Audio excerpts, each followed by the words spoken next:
ᱟᱵᱚ ᱟᱛᱳ ᱴᱚᱞᱟ ᱨᱮ ᱡᱟᱦᱟᱸᱭ ᱠᱚᱠᱚ ᱱᱮᱭᱟᱣ ᱛᱟᱯᱟᱢ ᱞᱮᱱᱠᱷᱟन ᱟᱛᱳ ᱴᱚᱞᱟ ᱨᱤᱱᱤᱡ ᱢᱟᱺᱡᱷᱤ ᱵᱟᱵᱟ ᱜᱮ ᱵᱤᱪᱟᱹᱨ ᱫᱚᱭ ᱥᱟᱞᱟ ᱜᱚᱴᱟᱭᱟ। ᱢᱮᱱᱠᱷᱟन ᱟᱛᱳ ᱢᱟᱺᱡᱷᱤ ᱡᱩᱫᱤ ᱚᱱᱟ ᱵᱤᱪᱟᱹᱨ ᱵᱟᱭ ᱥᱟᱞᱟ ᱜᱚᱴᱟ ᱫᱟᱲᱮᱭᱟᱜᱼᱟ ᱮᱱᱠᱷᱟन ᱚᱱᱟ ᱫᱚ ᱚᱠᱟᱨᱮ ᱥᱟᱞᱟ ᱜᱚᱴᱟᱜᱼᱟ ᱟᱨ ᱚᱠᱚᱭᱮ ᱥᱟᱞᱟ ᱜᱚᱴᱟᱭᱟ। ᱛᱚᱵᱮ ᱫᱮᱞᱟ ᱚᱱᱟ ᱜᱮᱵᱚᱱ ᱮᱛᱚᱦᱚᱵ ᱩᱛᱟᱹᱨᱟ।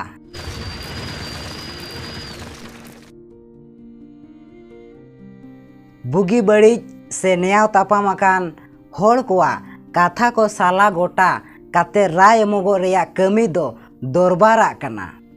आबो सांतार सावतारे दरबार दो मोड़े लेकाना मेनाआ। मिद दो अतु दरबार, दोसार दो बाहरे दरबार, तेसार दो घाट दरबार, पुना रे दो देश दरबार आर मोड़ेया रे दो लो महल दरबार। झोतो खुना पहले बन बाड़ायमा अतु दरबार बाबत। अतु दरबार दो अतु मझिया आखड़ा रे हुयुआ। अतु रिन सानाम होड़ सेटर को ताहेना। अतु दरबार रे दो अतु मझी पारानिक आर अतु होड़ को बिचेरा। ओना तायम बन बाड़ायमा बाहरे दरबार बाबत।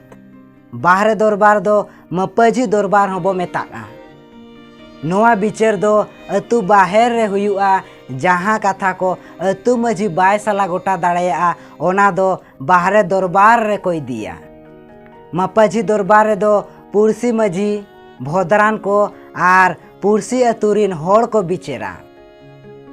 ओना तायम बन बाड़ायमा घाट दरबार। घाट दरबार दो तुपुने घाट रे हुयुआ जहाँ कथा को अतु दरबार रे आर मपजी दरबार रे बांग साला गोटा ओना दो घाट रे कोई दिया।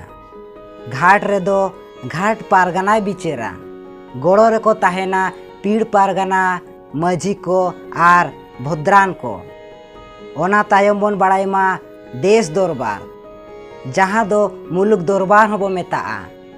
देश दरबार रे दो जहाँ कथा को घाट दरबार रे बांग साला गोटा ओना दो देश दरबार रे कोई दिया। ओना दो देश पारगना आर मुलुक पारगना हा तरी रे बिचार दो हुयुआ। गोड़ो रे को ताहेना घाट पारगना पीड़ पारगना मझी आर भद्रान को। ओना तायम सेटेरेना लो महल दरबार। नोआ दरबार दो सांतार सावता रेया झोतो खोना मारांग आर मुचाद दरबार कना। लो महल दरबार दो गिरे काते को बिचेरा। नोआ बिचेर रे दो देश पारगना घाट पारगना पीड़ पारगना दिसोम मझी आर दिसोम होड़ ते को बिचेरा। नोय नोआ को सांतार सावता रे बिचेर आचार दरबार आखड़ा दो मेनाआ।